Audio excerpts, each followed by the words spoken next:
Today we're going to look at the functionality of the tailgate on the all-new LPT. The first function is the barn doors. With the all-new door holdback system that we just released, you simply open the door, rotate it back around to the side of the trailer, and it will automatically latch. Now once you've dumped the load and it's time to shut the door, you simply pull the trigger at the top and close your doors.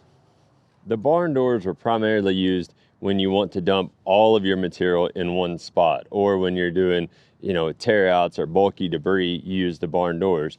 But say you need to be able to meter material out like gravel or sand or dirt, but you don't want it all in one place.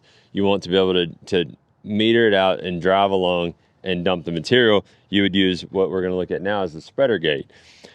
The trailer comes with a set of safety chains that you insert into this keyhole, and you do either more or less links in the hole to see how much you want the gate to open.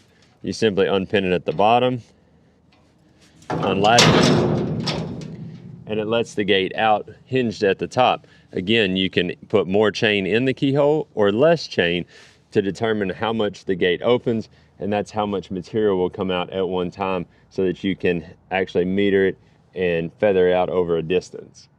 The third function is the tailgate style feature.